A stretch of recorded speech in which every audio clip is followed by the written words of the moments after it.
그리고 특히 덴롭 같은 경우는 네. 이분이 투자를 하면은 행동주의잖아요. 네. 주가를 끌어올리기 네, 위해서 편지 노력을 보내고 많이 합니다. 네, 편지 보내고 그렇구나. 그 같이 가야 될 네, 사람이네. 자기가 그 투자하면 끌어올려. 편지와 주식에 대해서 이렇게 편지를 쓰면서 적극적으로 행동을 한다는 점에서 진짜 난 사람은 난 사람이라는 그런 생각이 되게 많이 들고, 이런 기업이 왠지 말 안 들으면은 바로 또 장문의 편지와 함께 그냥 속사포처럼 뭔가 그 여론을 만들면서 공격을 할 것 같은.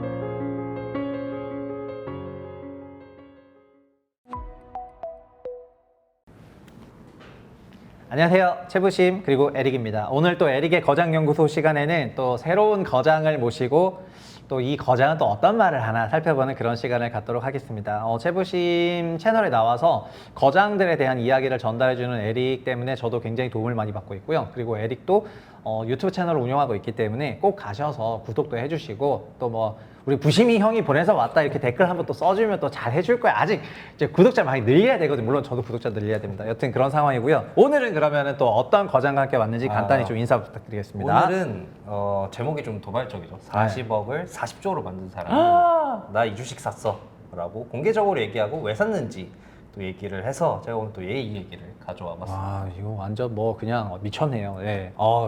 네, 오늘의 주인공은 댄 로비입니다. 처음 들어보신 분이 많을 텐데, 네. 서트 포인트 매니지먼트라는 운용사를 창업해서 운용을 하고 있고, 네.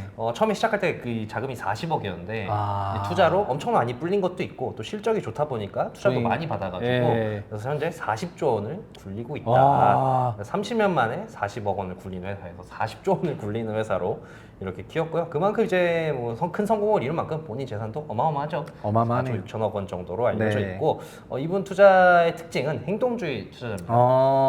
요즘 우리나라의 굉장히 화두 중에 하나인 행동주의 투자네요. 그렇죠. 보통 이제 네. 주식을 그냥 보여 가만히 있는 게 아니라 네. 적극 경영에 개입하는 그런 행동주의 투자인데, 그 행동주의 투자자 중에서 가장 성공한 사람 중 하나. 그래 보입니다. 뭐 재산이든 AUM을 보든 뭐 어마어마하네요. 그렇죠. 네. 근데 이제 저희가 하워드 막스를 메모왕이라고 하지 않습니까? 네. 근데 이분 편지왕입니다.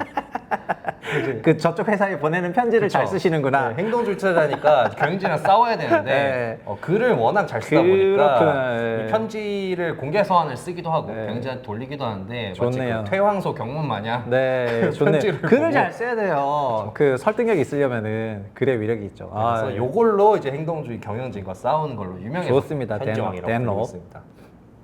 네, 오늘 내용은 이제 댄롭의 2월 4일에 발간한 주주 서한을 내용을 기반으로 했고요. 네, 오늘 주요 내용은 이렇습니다.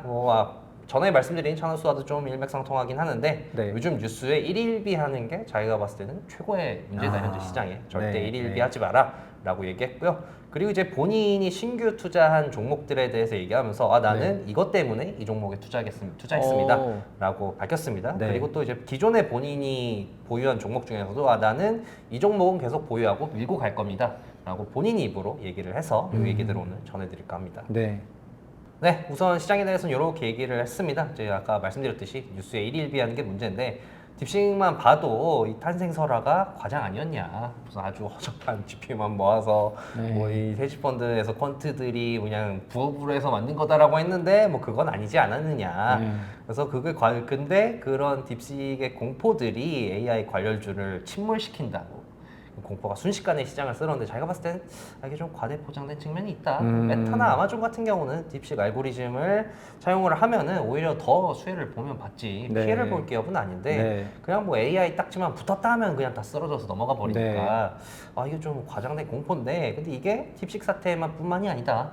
정치 뉴스만 봐도 트럼프가 이거 한다 저거 한다 할 때마다 시장이 아주 그냥 소스라치게 놀라고, 뭐만 하면 너무 좋아서 반응하고 조울종 환자같이 반응을 하기 때문에 지금 요즘은 뉴스에 일일비하는 게 최고의 지금 문제다라고 얘기를 했고요. 네. 그래서 본인은 시장을 어떻게 보느냐, 이런 뉴스와 무관하게 나는 올해 시장과 경제에 좋을 거라고 본다. 그래서 이런 뉴스에 그냥 신경 쓰지 말고 나는 앞으로 자신의 뷰인 시장과 경제가 좋을 거다라는 이제 관점 하에 투자를 할 거고, 오히려 이런 뉴스로 시장의 변동성이 확대가 될 때 난 그때 줍줍한다. 난 그게 기회라고 본다. 되게 쿨하네요. 깔끔한 것 같습니다. 그러면서 이제 본인이 이제 신규 매수한 종목들에 대해서 설명을 했는데, 첫 번째는 브룩필드입니다. 브룩필드는 이제 1899년에 설립된 자산운용사인데, 네. 이때 당시 우리나라는 이제 고종황제가 있었던 지금 백몇십 년 된 회사네요. 그 굉장히 이제 전통과 역사가 있는 회사인데 네. 왜 하필이면 이 자산사 운용사를 선택을 했느냐에 네. 대해서는 앞으로 본인이 봤을 때는 인프라 투자가 엄청나게 커질 거고 예. 이제 사모 신용이라고 하죠. 우리 은행에서 대출받는 게 아니라 헤지펀드나 뭐 사모펀드에서 대출을 해주는 형태 그런 시장이 엄청나게 커질 텐데 이 인프라와 사모 신용 분야에서 이제 브룩필드가 선두주자라는 거죠. 네. 그래서 굉장히 수혜를 받을 거다라고 봤습니다. 네, 우선 인프라 같은 경우는 뭐 초거대 시장이지만 이 초거대 시장이 앞으로 더 커질 거다라고 얘기를 했는데요. 밑에 그래프는 이제 2040년까지 실제 집행될 인프라 투자 액수와 그게 이제 주황색으로 표시가 됐고요. 노란색은 인프라 투자 수요입니다. 실제로 필요한 인프라 투자 액수. 근데 보시면은 갭이 한 15조 달러 정도 나지 않습니까? 네. 근데 더 놀라운 거는 이 그래프가 지금 이 자료가 그 챗GPT AI 혁명 이전에 나온 자료이기 때문에 네. 데이터 센터에 대한 또 인프라나 이런 수요들이 포함이 안 된 겁니다. 그래서 앞으로 인프라에 대한 수요가 어마어마하게 커질 텐데 뭐 인프라에 투자 뭐 앞서 말씀드린 데이터 센터 수요도 있지만 또 이제 신재생 에너지 때문에 또 에너지 구조도 완전히 바꿔야 되고 네. 그리고 그 블랙락이 또 인프라 투자에 상당히 열심인데 레리 핑크 예. 인터뷰를 보니까 이렇게 얘기를 하더라고요. 선진국 같은 경우는 지금 인프라에 교체 주기가 왔다. 네. 교체 주기가 몰려있기 때문에 선진국은 교체를 많이 해야 되는 시기고 그리고 개발도상국 같은 경우는 인도만 봐도 인도 인프라가 상당히 허접하지 않습니까? 필수 네. 인프라도 많이 안 깔려 있기 때문에 이런 개발도상국 같은 경우는 새로 치고 올라오는 신규 인프라 수요가 있고 그래서 기존 전통적인 인프라도 지금 교체하고 새로 깔고 엄청 깔아야 되는데 신재생 에너지 관련해서 이런 것도 만들어야 되고 AI 관련해서 데이터 센터 이런 것도 깔아야 되고 정말 그리고 또 탈세 계약 때문에 리쇼어링 부담도 생기지 않았습니까? 네. 그렇기 때문에 여러모로 인프라 수요가 상당히 많이 몰려 있다라고 얘기한 바가 있습니다. 그래서 브룩필드가 인프라 투자에 있어서는 5손가락 안에 꼽히는 회사기 때문에 네, 네. 이런 수혜를 받을 거다라고 해서 상당히 좋게 보고 있습니다. 일단 되게 그 인프라가 늘어나는 부분에 대해서 개별로 접근한 게 아니라 그 금융사로 접근했다는 부분에서 되게 컨셉이 있는 것 같습니다. 네. 그래서 그 레리 핑크 또 인터뷰를 보면은 네. 각국의 자기가 정상들을 만나니까 인프라 투자를 해야 되는데 네. 이게 인프라 투자 한두 푼이 드는 게 아니잖아요. 맞아요. 그래서 결국에는 PF를 많이 하고 그런 금융적인 기술이 되게 많이 필요한데. 그렇죠. 그래서 민간 쪽에 다들 손을 벌리려고 하고 있기 때문에 네. 이 시장을 민간 자본이 상당히 많이 먹을 것이다. 보고 있습니다. 네, 두 번째는 이제 사모신용입니다. 최근 은행 대출이 둔화가 되면서 이 헤지펀드나 사모펀드에서 대출 형태로 대출해주는 사모신용 상장이 커졌다. 근데 이 대출 상품이 기존 상품보다 수익률이 상당히 높기 때문에 네. 매력적이다라고 얘기를 했습니다. 앞으로 이 시장이 커지고 수익성도 높은 산업인데 하워드 막스로 유명한 오크트리 캐피털 있죠. 네. 부실 채권 투자의 대가 아니겠습니까? 네, 그렇죠. 이 회사를 이 브룩필드가 인수를 했습니다. 2019년에 네. 아. 최대 주요 주주로 올라섰기 때문에 이 시장에 뛰어들 충분한 실력이 지금 있다라고 덴롭은 평가를 했고요. 예. 그리고 이 브룩필드에서 보험사를 만들었어요. 네. 플롯이라고 하잖아요.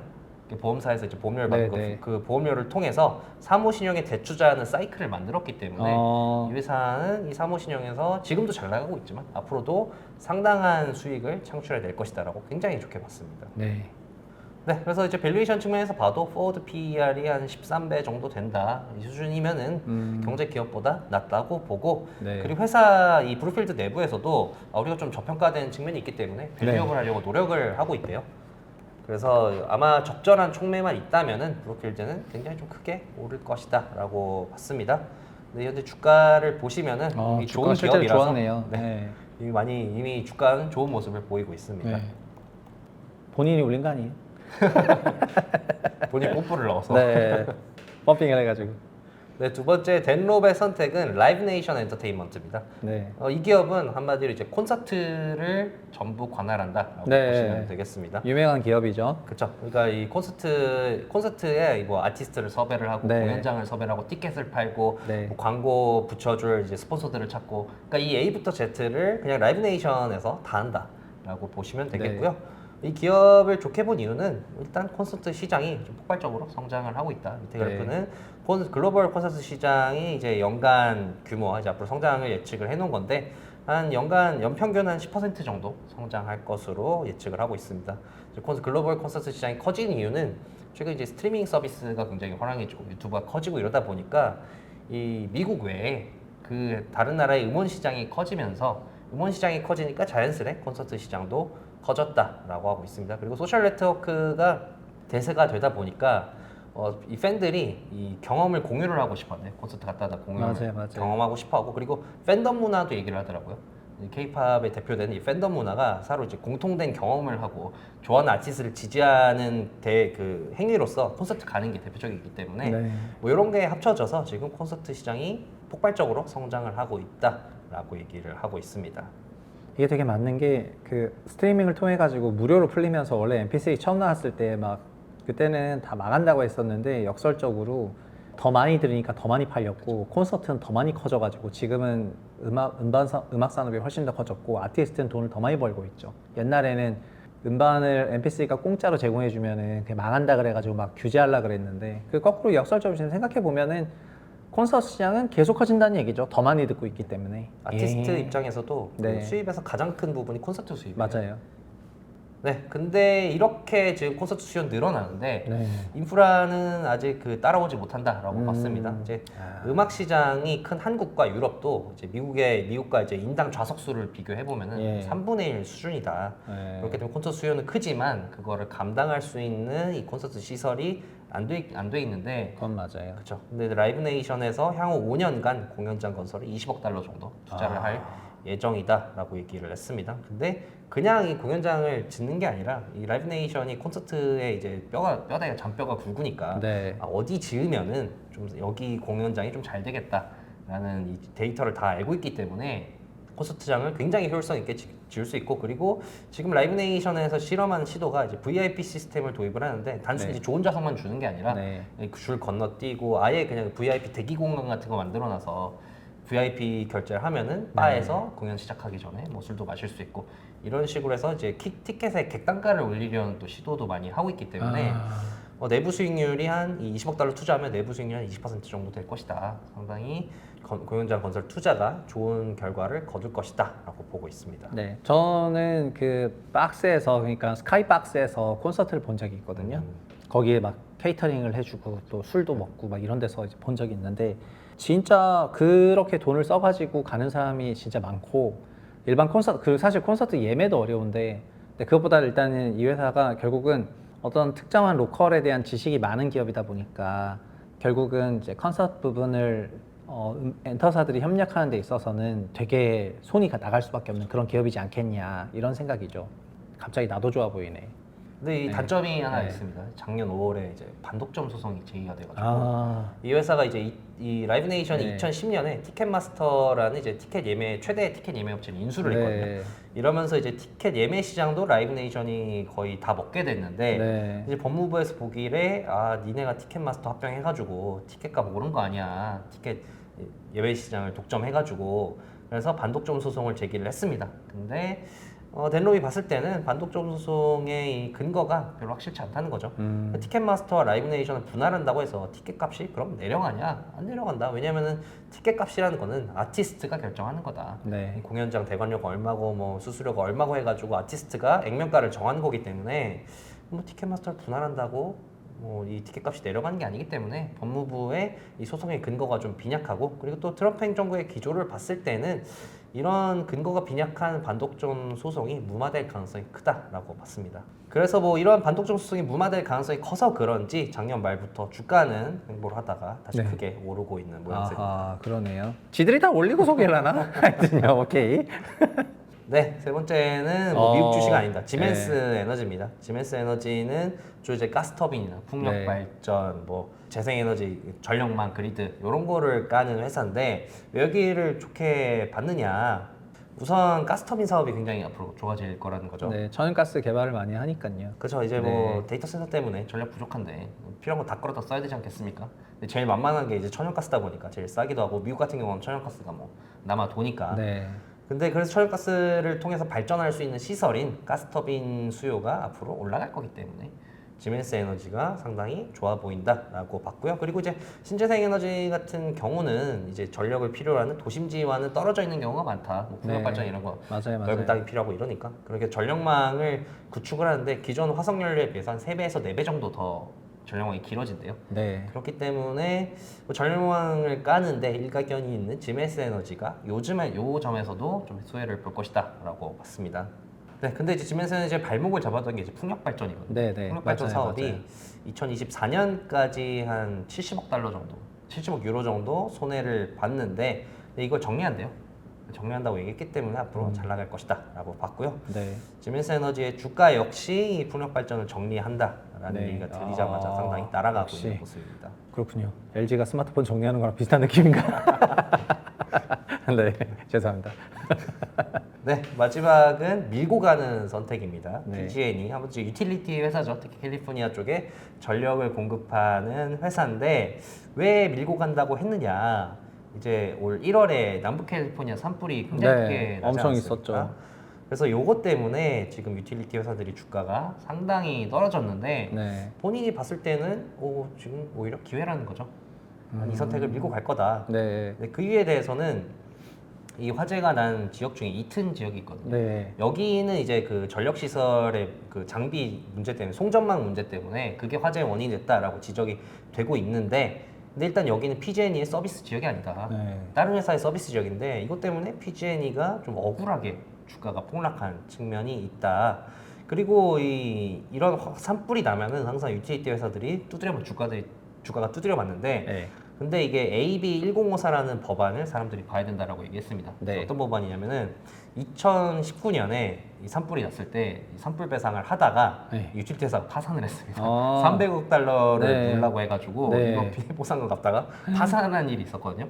근데 이 파산을 하면은 이제 캘리포니아 지역의 전력 수급이 불안전해지니까 예. 정부에서 그러면은 니들이 이 산불이 났을 때 이거를 어느 정도 보상을 해줄 산불 펀드를 만들어서 여기다 각자 돈을 좀 집어 넣어라. 그리고 니네들이 이제 전력 노후화된 송전선을 다시 업그레이드 한다든지 네. 뭐 지중화 작업을 한다든지 네. 이런 거를 하는데 노력을 하면은 네. 우리가 예전에는 산불이 났다 근데 그게 송전선이다 그러면은 니들이 이거 안전관리 했냐 안 했냐 이거 안 따지고 무조건 100%다 전력회사 책임이다 네. 라고 묻는 게 법적인 조항이었는데 이걸 이제 바꿨다는 거죠. 그래서 전력회사들의 책임 부담이 상당히 완화가 됐고 그리고 앞서 말한 제가 이제 파산한 회사가 바로 이 PG&E입니다. 네. 2019년에 이것 때문에 한번 파산했기 때문에 뭔가 산불 나고 이슈 나면 PG&E가 억울하게 두드려 맞는다 이런 공포 때문에 근데 이거는 과장된 공포다라고 보고 있습니다. 그렇군요. 네, 그래서 그래서 산불로 실제로 주가가 막 박살났네요. 네, 주가가 박살이 되고 이거 이제 주가 박살 나면서 이건 PER인데 PER도 네. 지금 상당히 크게 떨어진 네. 모습이고 네. 아까 말씀하신 것처럼 이제 주가도 PER 아, 그대로 따라가서 그러네. 상당히 많이 두드려 맞은 모습인데 네. 덴록 같은 경우는 오히려 난 지금이 기회라고 본다. 과장된 아. 공포기 때문에 그래서 좋은 기회라고 얘기를 했습니다. 재밌네요. 그러니까 원래 PG&E는 좋아했었는데 산불 때문에 두드려 맞았지만 자기는 계속 쭉 밀고 간다 이런 선언을 했고 나머지 세 개 회사는 이제 각각의 어떤 투자 아이디어가 존재하는 그런 상태네요. 그렇습니다. 네, 그래서 오늘 내용을 정리하자면 이렇습니다. 덴록 같은 경우는 제가 작년부터 팔로우 계속 하다 보면은 특히 네. AI 밸류 체인에 특히 이제 에너지 인프라에 엄청나게 집중을 하고 있거든요. 아, 그 IC라고 그 거래소 있잖아요. 유럽 거래소 네. 선물을 거래하는 선물과 파생상품 거래하는 거래소인데 거기도 투자를 하면서 투자한 이유 중에서 AI 때문에 천연가스 수요가 늘어날 거기 때문에 천연가스 거래가 제일 활발한 IC를 내가 투자를 했다라고 얘기를 하기도 했습니다. 그만큼 이제 에너지 인프라에 좀 주목을 하고 있는 모양새고 그리고 이제 한마디로 이제 띠을 정리하자면 올해 시장과 경제는 좋을 것 같으니까 앞서 이제 과장된 반응을 전체적인 시장을 전망할 때도 얘기했고 그리고 라이브네이션의 반독점 소송이라든지 PG&E를 얘기할 때도 과장된 반응으로 떨어진 거다라고 얘기를 했기 때문에 오히려 이런 과장된 반응으로 인한 하락을 기회라고 보고 있고 이때마다 적극적으로 매수를 하려는 태도를 보이고 있다라고 정리해 볼 수 있을 것 같습니다. 네. 일단은 투자 아이디어가 되게 좋은 것 같고 확실히 또 그리고 큰 자산을 운용하니까 그에 걸맞는 그런 생각들이 있는 것 같습니다. 그리고 저도 원래는 이제 천연가스가 트러프가 되면은 북미 쪽 천연가스가 수출 허가를 받으면서 많이 나올 거로 생각하고 그리고 많이 나오면서 북미에도 당연히 많이 사용이 될 수밖에 없고요. 그리고 뭐 데이터 센터 지어지고 에너지 지어진 건 좋아질 수밖에 없다 막 생각을 하고 있는데 이 사람은 이제 그 거래소를 직접 거래가 활성화되니까는 뭐 투자한다거나 등등 기관 투자자로서의 확실히 그런 차별점이 있는 것 같고 개인하고는 다르고 그리고 에너지 산업 그 자체는 어쨌든 완전 전환기를 맞이했고 우리나라도 보면 전력기기 기업들 다 20배, 30배씩 올랐어요. 어마어마하게 상승을 했어요. 지난 한 4, 5년을 보면은 그냥 영업이익 숫자 자체가 그냥 터무니없는 숫자가 나오니까 그에 비례해서 주가도 그만큼 상승을 했고 미국도 에너지 기업들을 지금 다 대떡 상승을 다 했잖아요. 이제 그런 상태에서 연초에 딥식으로 얻어맞았는데 그거에 대해서 너무 뭐라 그럴까 약간 소위 과장된 신화였고 약간 조작된 신화였으니까 너무 쫄지 말고 그냥 원래 가던 길 가라 약간 이렇게 얘기하는 그런 느낌이네요. 네. 그리고 특히 델롭 같은 경우는 네. 이분이 투자를 하면은 행동주의잖아요. 네. 주가를 끌어올리기 위해서 네, 편지 노력을 보내고 많이 합니다. 네, 편지 보내고 그렇구나. 그 같이 가야 될 네, 사람이네. 자기가 그 투자하는 끌어올려. 편지와 주식에 대해서 이렇게 편지를 쓰면서 적극적으로 행동을 한다는 점에서 진짜 난 사람은 난 사람이라는 그런 생각이 되게 많이 들고 이런 기업이 왠지 말 안 들으면은 바로 또 장문의 편지와 함께 그냥 속사포처럼 뭔가 그 여론을 만들면서 공격을 할 것 같은 우리나라도 행동주의들이 등장을 하긴 했는데 이제 아직 초창기다 보니까 어떤 완벽한 그런 커리어라든가 이런 게 막 쌓이고 이런 건 아닌 것 같거든요. 근데 좀 더 지나면 그렇게 많이 쌓이겠지만은 이렇게 외국에서 행동주의를 오래 하면서 엄청난 성과를 낸 거 40억에서 40조를 만들다니 세상에 이게 말이 됩니까? 그래서 덴롭에 대해서 저희가 오늘 좀 들어봤고 앞으로 이 사람에 대해서 계속해서 업데이트 해주시기를 네. 바라겠습니다. 알겠습니다. 네, 지금까지 에릭의 거장연구 위드 최부심인데요. 거장연구소 채널을 운영하고 있으니까 또 따로 가셔가지고 구독하셨으면 좋을 것 같고 저희가 일주일에 하나씩 다루고 있지만은 에릭은 본 채널에서는 더 많이 다루고 있거든요. 그래서 저희한테서 소개하는 거장 말고도 많은 사람들 얘기가 있다 보니까 그런 내용까지 꼭 꼼꼼하게 다 챙겨가지고 보시면 좋을 것 같습니다. 저희는 또 다음 시간에 또 위대한 그런 거장과 함께 찾아뵙도록 하겠습니다. 감사합니다.